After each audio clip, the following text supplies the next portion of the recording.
en qué punto puedo aportar algo.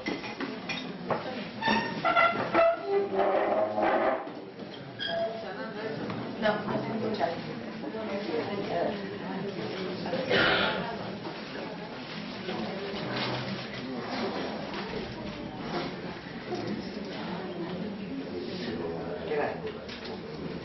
Yo no soy muy buena con los micrófonos en la mano porque hago muchos gestos y a veces vaya a parar en la cabeza de algo. No, ellos no me quieren los micrófonos. Pasé mucho tiempo de mi vida gritando bajo un árbol cualquiera en el campo, así que también hablo fuerte, demasiadamente fuerte para los micrófonos. Otras cuestiones, otras dudas, otros aspectos que les gustaría. El compañero ya ha puesto la cuestión, ¿hay otro modelo posible de escuela? Y yo me preguntaba entonces, ¿qué tendría que cambiar esa escuela como formato para entrar a la educación popular? Para vos, ¿qué cuestiones tendría que cambiar? Que tenía que cambiar la escuela para que entrara a la educación popular. Un poco otra manera de otra forma poner de la misma cuestión.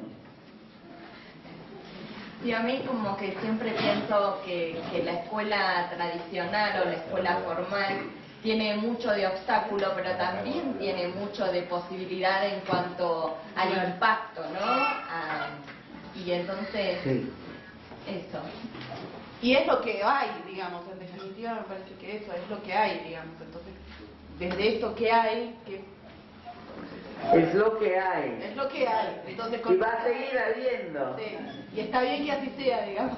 Pero me gustaría también saber de ustedes en qué momentos, o sea, seguramente no es la primera vez que estas cuestiones se están poniendo en el ámbito de su experiencia. Claro que eso ya han estado discutiendo, son inquietaciones que muchos de ustedes ya traen desde hace mucho. Y seguramente que han hecho pasos importantes, han corrido riesgos de intentando innovar, cambiar, buscar. Me gustaría saber un poco de eso también. No solamente, yo sé que detrás de las preguntas que están haciendo, de las observaciones, hay mucha experiencia. Hubo seguramente campos, momentos, intentos interesantes. ¿Tú quieres? No, que yo estaba pensando que si bien es lo que decís vos, que la escuela no cambió, yo pienso que está cambiando dentro del aula. Creo que todos nosotros, me parece que en algún momento estamos haciendo con los chicos cambios. Dentro del aula, en el lugar donde quizás no se está saliendo a conocer como en una forma de estructura, pero me parece que hay un modelo diferente y que uno está intentando. Y eso me parece que en un futuro va a ir cambiando, que quizás no sea rápido, pero yo pienso que cada uno de nosotros, por nuestras formaciones y por el intercambio que estamos logrando, hay diferencias a lo que era la escuela anterior, ¿no? Si bien por ahí lo que no cambia es la institución y los modelos de cómo tenés que moverte, pero en lo interno, en lo muy abajo, creo que hay cambios muy grandes, me parece mismo. ¿Cómo tú o los demás definiría el factor crucial de este cambio? El aula, dentro del aula. ¿Dentro del aula qué dentro del aula? El dejar entrar en la familia dentro del aula, la sociedad, problemáticas de la realidad del barrio. Entonces, hay una cuestión de cómo tratar los contenidos. Exacto. Es lo que está diciendo, ¿no? Que el contenido de la vida real invade, puede encontrar un canal de entrada en la sala de aula. Que el contenido que se trabaja en la sala de aula no tenga como única fuente los libros didácticos y los programas, pero que la gente pueda traer, que pueda invadir un poco la vida real, cotidiana, invadirla. ¿Qué otro punto crucial? A mí me parece muy importante el cambio que está habiendo, que tiene que haber en la intencionalidad del docente en hacer su práctica, digamos. ¿Para qué creemos que somos docentes y hacemos nuestra práctica docente? Bueno, entonces, la intencionalidad, no sé, estoy repitiendo porque no sé si todos oyen lo que dice cada uno. Que otro punto crucial es un cambio en la intencionalidad del docente, en su comprensión, su postura sobre para qué estamos educando. ¿Algún otro punto llave que ustedes... La comunicación, el diálogo, la escucha. El diálogo, la comunicación, o sea, las relaciones entre el educador y los educados. Después una cosa que me parece que como que le falta también en la educación y que en algunos casos en instituciones se da, es la interrelación entre distintos ámbitos de la comunidad, digamos la organización del barrio, cosas como relacionadas, y educar desde ahí también, desde el mundo inmediato que tiene el niño o el adolescente y educar también desde ahí, desde cómo se forma el barrio, qué instituciones están, para qué están, y para que sepan, ¿no? Digamos, para que sepan, no sé, desde la matemática, trabajar el valor de la Tú tierra. estás hablando de eso en cuanto a contenido de educación también. Claro. Por cierto, Un avance se podría... que el contexto real en que vive, con toda su vida, sus organizaciones, sea materia de investigación, de estudio, de comprensión, por supuesto. Sí, yo quería agregar a eso por ahí también cómo entra el barrio adentro de la escuela y cómo la escuela sale al barrio. Más allá de como contenido, sino cómo la escuela se transforma. Como práctica, o sea, cómo se pone abajo el muro de la escuela. Bueno, son los puntos fundamentales, de hecho. De hecho, es verdad, lo que está puesto como estructura desde el Estado, la normatización de la educación que hay en todas las sociedades, y no puede ser de otro modo. Yo estoy convencida que desde el Estado en cuanto tal no se crea nada de nuevo, porque la burocracia no está hecha para inventar nada, la burocracia está hecha para mantener lo que hay, para ordenar lo que hay, es como un esqueleto que queda, aunque ya esté el ser muerto, sigue siempre, no necesita. Pero nosotros estamos interesados en la carne, ¿no? En el esqueleto. Y ustedes tienen razón, que todos los espacios institucionales del Estado, privados, públicos, no estatales, todos los espacios sociales son campos de batalla. No imaginemos que en algún sitio, en alguna parte de la sociedad, podamos eliminar las tensiones y crear una síntesis tan perfecta de comprensión que todo va a estar tranquilo, pacífico y ya sabemos y basta seguir adelante. Eso sería lo más aburrido y fatal en el mundo si pasara, porque el conflicto de atención es lo que crea, lo que nos impulsa a creación.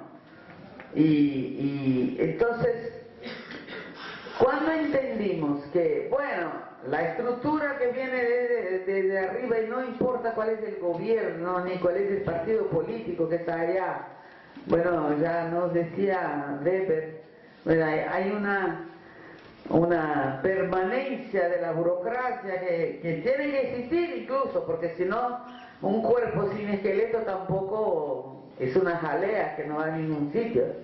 O sea que el equilibrio tiene que ser instable entre la carne y los huesos, entre nosotros que estamos viviendo ahí adentro. Es siempre provisorio, y es eso lo que permite la creación. Y el Estado o las estructuras oficiales no crean nada. Con suerte asimilan lo que crea la sociedad. Y eso es un desafío para nosotros.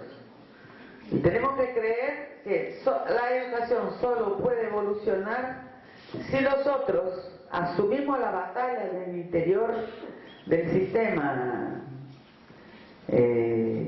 No es el hecho de que tenemos que estar siempre luchando en contra de formas muy rígidas que nos impone el sistema. No es malo, es bueno. O sea, tenemos que estar luchando. Y es esa lucha que un día va a generar un punto crítico de tensión y de creación que va a acumular fuerza suficiente para cambiar el Estado poquito a poquito. Y eso es muy importante. Entonces, yo les voy a contar algunas experiencias recientes en el campo justamente de educación popular y o escuela. No he hecho un plan muy lógico, voy según me viene la memoria, así que mirándole a ustedes. En los años 70, cuando yo fui a vivir en el interior del nordeste, fui para un sitio, una región, el Brejo da Paraíba, que es como un oasis en el medio del semiárido, donde se planta caña. Y por increíble que parezca, esa parte fértil y húmeda, enclavada en el semiárido, era la parte en donde el pueblo era lo más miserable. ¿Por qué? Porque en el semiárido es una tierra que no interesa a nadie. Y entonces era de agricultura familiar y gente, descendientes de indígenas que lo conocían muy bien, que tienen su manera de vivir en ese mundo y con más libertad. O sea, es un mundo en que la extensión de tierra no significa grande cosa. La gente ocupa, de hecho, pequeños espacios de tierra ahí donde es posible hacer una zafra de frijoles y maíz al año. Y la caatinga, que es la vegetación semidesértica de ahí, es de todos. Y se vive de ganado que durante el verano va solo a buscar su alimento, palitándose los dientes ahí en las espinas. Y entonces una manera de vivir que tiene toda una tradición muy especial, es una cultura muy típica, pero en que la gente es autónoma y en donde la cooperación, la solidaridad es cuestión de sobrevivencia. Pero en la zona fértil y húmeda es zona de latifundio cañero, y entonces la gente es reducida a obrero rural, pero sin que nunca los derechos laborales que estaban en las leyes y todo no les llegaban, porque en esa región no llega nada que no pase por el dueño y su pistolero. Entonces yo fui a vivir ahí. Y una de las cosas, fui a vivir ahí porque un gran amigo mío había sido nombrado obispo ahí y nos daba cobertura, porque en ese tiempo, en los años 70, la única institución que no era gobernada por un general o un coronel no han logrado nombrar obispos coroneles, era la iglesia. La iglesia brasileña es enorme, teníamos casi 300 obispos, con posiciones muy distintas, algunos que habían apoyado el golpe militar, eran anticomunistas, extrema derecha, integristas, tradición, familia y propiedad, no sé, ustedes conocen esas cosas. Bueno, y del otro lado, Domel del Cámara, entonces, y en el medio todos los grados posibles, lo que le daba a la institución iglesia una ambigüedad muy grande, de manera que la represión y la dictadura necesitaba a la iglesia, por un lado, la temía por otro lado, no podía reprimir de a priori, sino que te dejaba mucho espacio para hacer un montón de cosas hasta que ellos decidieran qué y quién había que reprimir. Entonces, la iglesia ha sido en ese periodo fundamental como cobertura para todos los intentos de resistencia, de trabajo social, de cambio, de no dejarse abrumar completamente bajo la opresión. Y entonces yo fui a trabajar ahí y teníamos la idea de que correspondía a cuando del golpe, sobre todo del regolpe, hubo como que dos tendencias principales que se desarrollaron desde la izquierda. Una era la guerrilla, que empezó como guerrilla en la ciudad, no porque creyéramos en una guerrilla urbana como camino para llegar a derrubar la dictadura, sino porque era una etapa necesaria para recoger medios para poder hacer la guerrilla en la selva. Algunos grupos llegaron a la selva, pero ese camino, en el caso brasileño, ha sido un desastre y rápidamente la dictadura pudo acabar con todos ellos. La otra tendencia, en las dos había varias organizaciones, los brasileños nos gusta fundar, somos fundadores de muchas cosas, entonces se fundaron no sé cuántas, a cada dos militantes que no concordaban se creaba una nueva tendencia, un nuevo... Eso nos ha salvado en cierto sentido, porque la falta de unidad hacía con que los grupos eran estanques. Entonces ellos agarraban, destruían una organización aquí, pero con eso no lograban todo lo demás, que era un caos. Bueno, entonces la idea era que había que organizar al pueblo y que la guerrilla no había tenido y no podía tener éxito porque no contaba con apoyo popular, porque el pueblo no podía comprender, porque no tenía los datos, no había un proceso de conciencia política desarrollado, bueno. Entonces, nuestra tarea era meternos como pescados en el agua, desaparecer en la masa, como, bueno, todas las imágenes maoístas, teníamos todo el librito rojo, y nuestra tarea es recibir lo que el pueblo nos ofrece de forma desordenada y devolverlo de forma ordenada y sistematizada. Bueno, son los temas de la época.